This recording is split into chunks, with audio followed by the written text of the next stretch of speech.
What is the mathematics of that first cell getting going?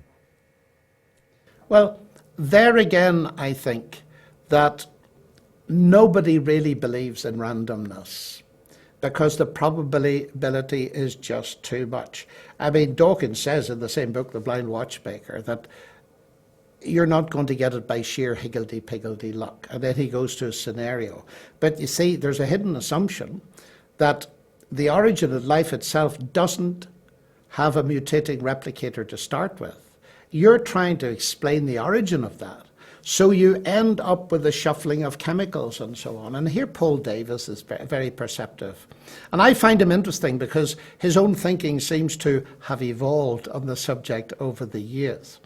And he constantly refers to the fact that, look, people used to think that if you took a lot of chemicals and randomly shuffled them, you eventually get life given a few billion years. But he said if you filled the whole universe with a prebiotic soup, you wouldn't get it, because it has to do with information.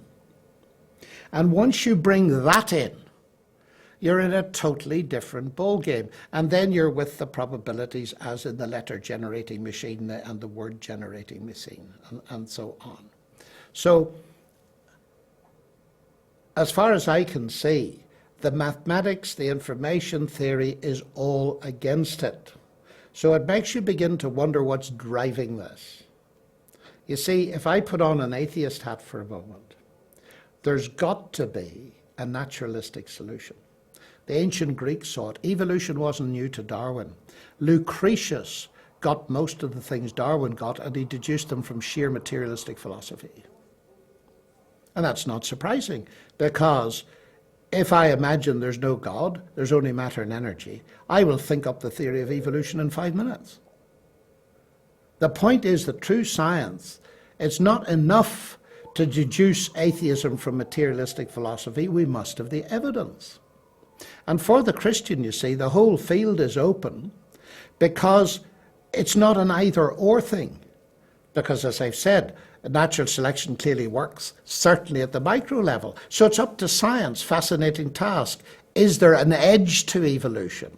As some scientists would suggest, by far not the minority at the moment. Those are fascinating scientific questions.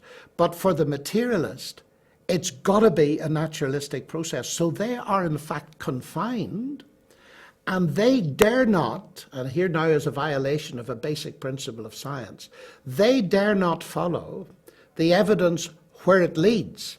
Because if naturalistically generated evidence starts to suggest there might be something more to the whole thing, well, then they got to close down on the basis of their philosophy, but not their science.